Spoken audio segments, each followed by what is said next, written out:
bullet at the green. Okay. Okay. Let's see it. So David's says he's gonna hit a low bullet at the green.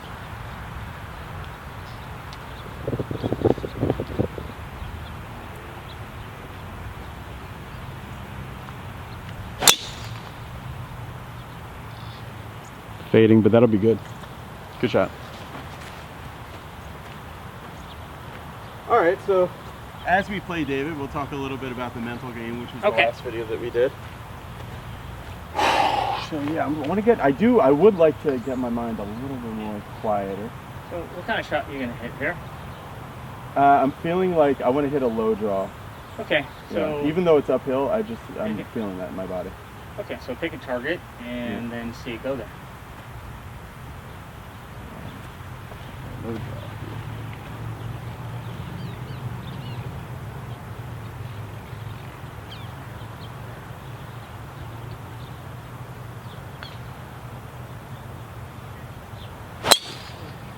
Just like that. Good shot. All right. Oh, you know what I'm gonna do? I might have made the green side bunker. I'm gonna fill these divots because I remember one of the viewers on your channel said we don't ever fill our divots. Yeah, right. So here we look at that. There's 4 divots. Okay. See that? All right, David, so since we're mic'd up, we can hear you. One question I have mental game-wise is, do you think it's a better idea to hit the shot that you've been feeling, or should you hit the shot that suits the hole better? Well, you mean from here or from the tee box? In general, like, you know, say a draw would be better on that hole, but you've been fading it. Well, yeah, once you get on the golf course, you don't want to fight what you're doing. Okay. You know, so like, let's just say, if you're bleeding, first 3 holes, if you generally play a draw, but you keep bleeding drives, you don't want to try and correct your golf swing. You just play with what you got and then fix it later. What you got going on? Well, here? I'm going to do a yardage check here. I got 61 yards to the pin. Okay. I probably only want to hit a 60-yard shot max. So I'm going to try and hit a... Are you going to carry it all the way there, you think? I'm going to try to. Yeah. I don't really need to, you know... I could bump it up there, but I really don't want to. So this is my 54. Just like a little half swing. Ball slightly above my feet, so I'm choking down a little bit. Yep.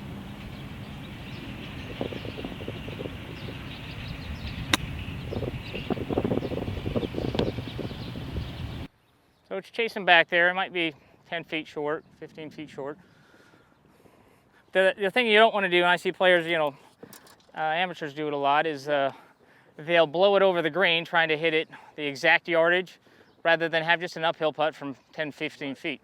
They think no matter what it is, they want to land at that spot when, you know, it's about planning how much it's going to run out as well as maybe what kind of putt you want to have. So you work with a lot of juniors. What is the biggest mental game hurdle that juniors you usually see have to get over to get to like a higher level? Yeah. You know, mostly it's about planning. You know, they're just really lazy about planning. Yeah. And so choosing wrong targets or not really thinking of a shot, just pull that 8-iron out for no matter what shot it is, right? All right, caddy for me here, David. So we got 49 to the pin, so just hit 45-yard, 46-yard shot, let it run to the pin. So for this mental game thing, I kind of like doing what you do because I can kind of assess my lie here first. Yeah, I like, you know, that's where you're kind of doing the whole plan and feel motion. It's gonna require a little bit more muscle than a normal 49-yard shot. You know, just make sure that you're looking at the pin and then seeing it run backwards where you're going to land it and seeing the height that it's going to fly to get there.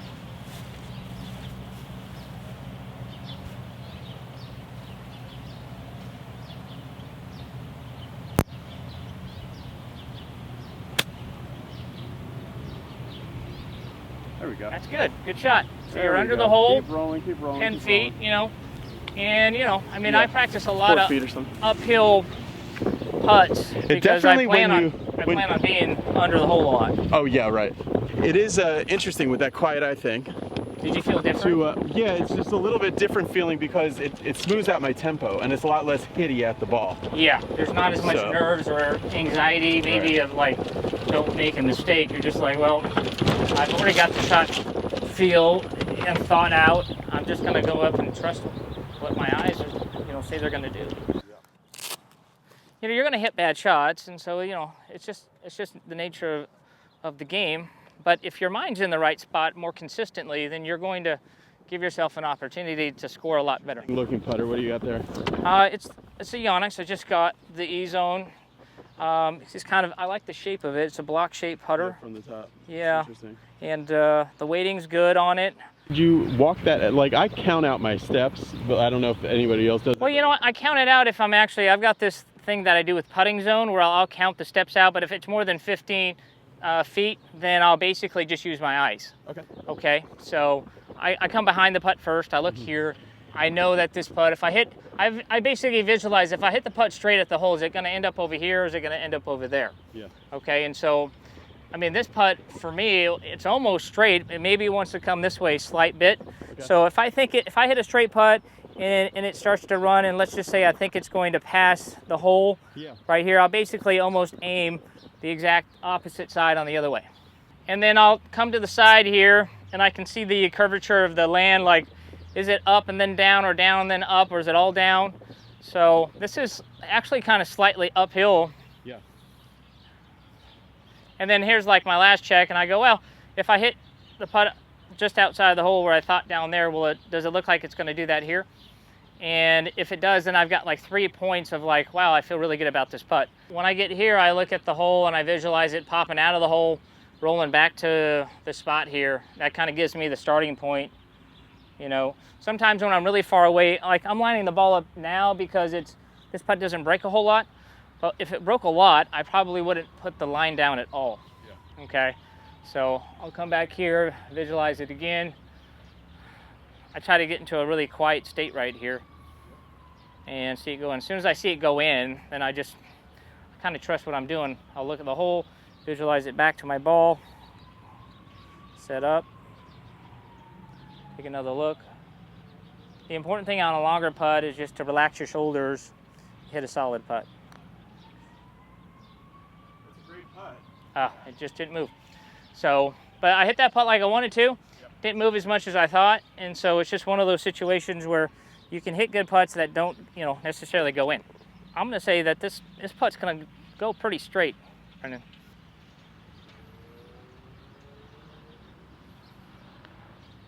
You pulled it just a little. Yeah, I did. Okay.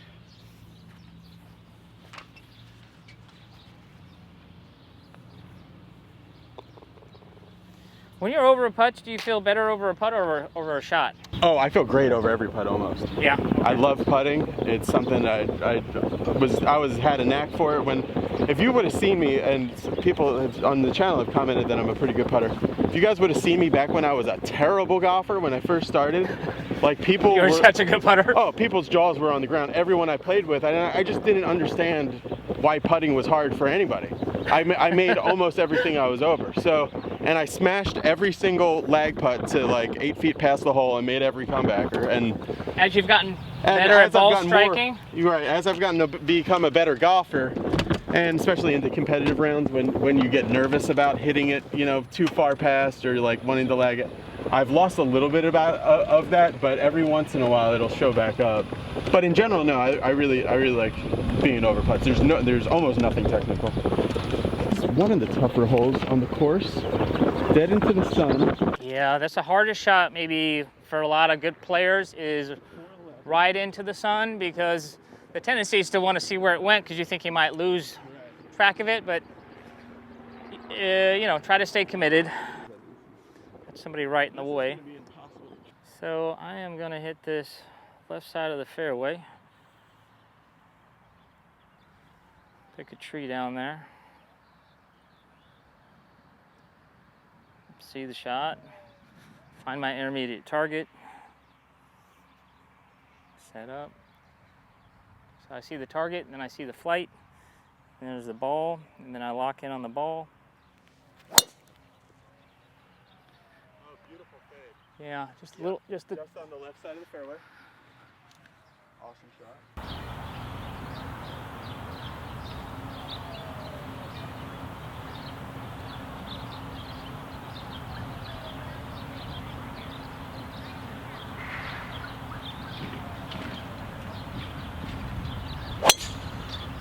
Oh, good shot, Nate. Oh yeah, good one. I love how you're calling it out now. Yeah, it helps for sure. You think of guys like Trevino, right? I mean, he talked the whole time, and some people can't talk, and some people can be very vocal. Finding that sweet spot for you is the key. Yeah, right. You know, so. Yeah, it's definitely like golf, especially when you're doing tournament golf. Like self-talk is such a huge part of it. As far as like the thing I would always have a problem with in playing some of the tournaments I played in is like I'd be almost imagining myself telling the story to my friends and family after the round as I was in the round. Right. I'd be like, oh, I hit the best shot, but then I was behind a tree, and you should have seen that. You know, like kind of like making an excuse for myself during the round rather than just like being in it and playing it. And the thing is about golf is like you're on this island, really, right? It's just you, and the thing for me is just to, it's just a game by yourself, really, and so that's what you're trying to do, not think of outside distraction. I got 126. I'm gonna just hit a soft pitch and wedge, and I'm gonna hit it just a kind of a high straight ball. It might bleed a little right because the lie is a little downhill, so I'm gonna aim 1 yard left of the flag in case it bleeds a little bit. So there's a target. I see my flight. I lock in on the ball.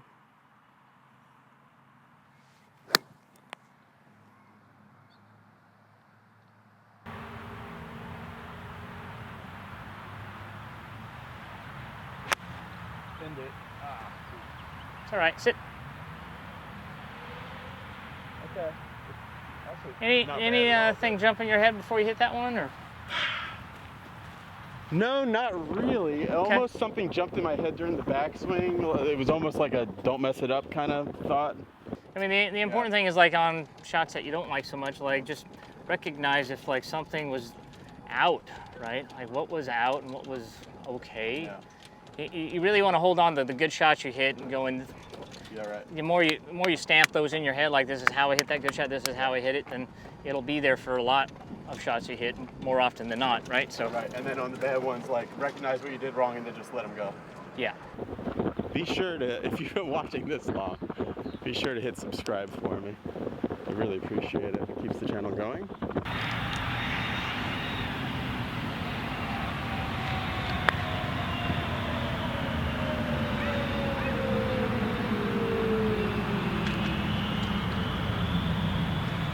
I think actually putting it here is probably a good thing. It gives me a chance to run it in.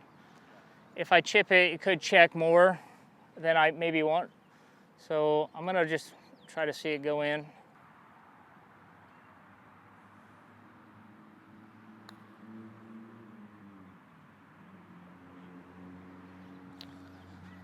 Sometimes those putts out of the rough, it's hard to hit them because they can jump off the face and really catch a lot of speed. So just really paint it in there, bud.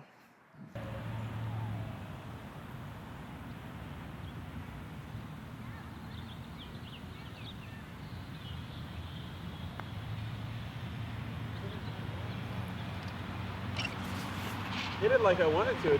Did ya? I misread it a little bit. It's a little dark. You just didn't move? Yeah, it just didn't go right. You know, probably one thing I do is I will overread short putts sometimes. Like I'm looking for the break to put it in the hole rather than me. Like Aim Point talks about something where like there's almost no putt that's outside the hole that's inside 6 feet or something like that. Well, basically anything in 4 feet, I generally don't play it outside the hole 4 feet. Okay, so 4 feet, and you know, if you got 3 feet, It's either left edge, right edge, this, or something like yeah, that. 3 feet is like left center or right center generally, unless you're on like a 3% or 4% slope. Most pins are set at 1% or 2% max. Yeah. So you shouldn't be outside the hole unless it's rolling like at a 14, you know. This is something. Par 4 up the hill. Par 4, dramatically up a hill, 340. I'm gonna try to hit like maybe a 1 yard draw, 2 yard draw. So I'm gonna hit it at, you see that light out there? I'm gonna hit it at that light and try to get it to move.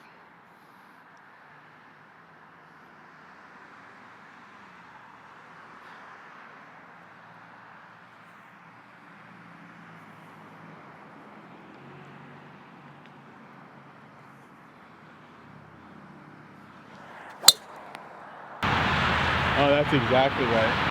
Thank you. I would say just hit the same shot you hit on number 2.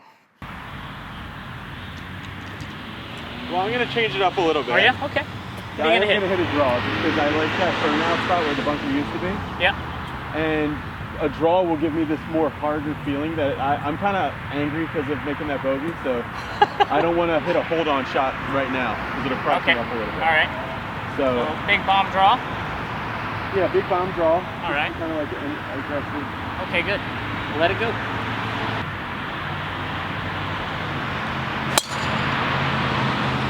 Okay. I mean, you try to draw it, so you maybe got on top of the ball, but it's fine, right? So. Yep, it's fine. I was looking for it to start on the right of the fairway and draw to the center. It started in the center and drew to the left side of the fairway, so that's fine. And that's really like the difference I've noticed, like as I get better in golf. It's not like really so much that, you know, it's just like huge change. It's just like before that miss would have been like along the fence. Way left, yeah. Yeah, or like way left. But now the miss, the possibilities of where the ball could possibly go are a lot more narrowed. Well, I can tell you from, I mean, you and I have known each other for, was it 6 years? Yep. And when I first met you, your swing was really spastic. Yeah. You know what I mean? It was like you had 9 thoughts and try to smash all of them. Yeah. And I think as I've seen you mature in golf-wise, I feel like your swing is dialed way down. You compress it better and hit it, you know, a lot more flush more often. And a lot of that has been like what we talked about when we first met, has been just having a different idea of how you sink your swing and how you put the pieces together. It's not so much this lunging, lurching thing with the body that is going to go up some magic chain to the ball. Sure. What do you got there? 65. So it's 63 playing 65. You had 65? 65, yep. So just hit a 60, you know, try to hit a 64 to 66 shot. Okay.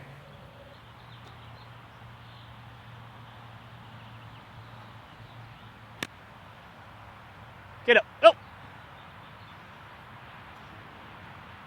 That one looked a little, I would say, uncommitted. Like maybe and something about what I did put it fat a little bit. I don't know if I didn't adjust for the slope I'm on or something. So tell me about this Evnroll putter, will you? Okay. The idea is the grooves are thicker in the center than they are on the outside. See how the pieces of metal get thinner towards the middle? Okay. So the idea is that there's less hit in the middle than there are on the outsides of it. Uh-huh. So that normally if you hit it dead center, it'll go one distance. On a normal putter, if you hit it dead center, it'll go one distance, and if you hit it off center, it shortens up. Holds the energy out, yeah. Yeah. So here it dampens the center of the face. So no matter where you hit it along here, they all go the same. Wow. Okay, that's the roll. concept, huh? Yeah. Yeah. I've heard some good things about it. I just, you know, I didn't know the science behind the grooves, so.